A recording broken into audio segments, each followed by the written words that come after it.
സ്വാഗതം പ്രഭാത tarot card റീഡിൽ. ഇന്നത്തെ ദിവസം എന്ത് അനുഭവമാണ് നമുക്ക് ലഭിക്കാൻ സാധ്യത എന്നുള്ളതാണ് നമ്മൾ ഏഞ്ചൽസിനോട് ചോദിക്കുന്നത്. അപ്പോൾ അവർ തരുന്ന ഈ സന്ദേശം ഇതാണ്.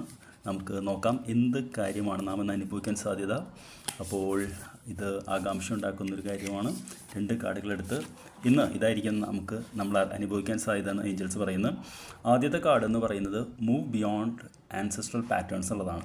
അപ്പോൾ തീർച്ചയായിട്ടും നമ്മളോട് പറയുന്നത് നമ്മുടെ പൂർവികരുടെ അതേ പാത നമ്മൾ പിന്തുടരുത് എന്നുള്ളതാണ്. അതായത് അതേ പാറ്റേൺസ്, അതായത് അവർ കഷ്ടപ്പെട്ട് ജീവിച്ചെങ്കിൽ നമ്മൾ അതേപോലെ ആവരുത് എന്നുള്ളതാണ്. അപ്പോൾ തീർച്ചയായിട്ടും അവരുടെ പാറ്റേൺ ബ്രേക്ക് ചെയ്യണം. ഞാൻ ഇങ്ങനെയാണ് എന്ന് പറയാൻ പാടില്ല എന്നുള്ളതാണ് പറയുന്നത്. അപ്പോൾ തീർച്ചയായിട്ടും നമ്മളെപ്പോഴും അറിയാമല്ലോ, പുതിയൊരു പാറ്റേണിലേക്ക് പോകണം. ഇതാണ് ഇന്ന് അനുഭവിക്കാനുള്ള സാധ്യത. അതിനുള്ളൊരു ഓപ്പണിംഗ് നിന്ന് തുറന്നു കിട്ടും.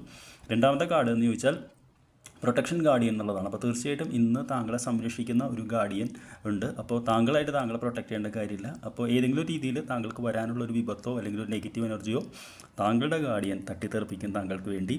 അപ്പോൾ ഈ 2 സന്ദേശങ്ങളാണ് താങ്കൾക്ക് അറിയിക്കാനുള്ളത്. ഒന്ന്, നമ്മുടെ പാറ്റേൺസ് അതേപോലെ നമ്മൾ റിപ്പീറ്റ് ചെയ്യുന്നുണ്ടോ എന്ന് ചോദിക്കുക, അതിൽ എത്ര മാറ്റങ്ങൾ വരുത്താൻ പറ്റുന്നുള്ളത്. 2, താങ്കളുടെ ഒരു നെഗറ്റീവ് എനർജി എന്ന് വരുന്നുണ്ടെങ്കിൽ അത് താങ്കൾക്ക് വേണ്ടി ഒരു മാലാഖ തടയുന്നുണ്ട്. I wish you very good ideas. നമുക്ക് വൈകിട്ട് കാണാം. Thank you very much for watching. Have a good day.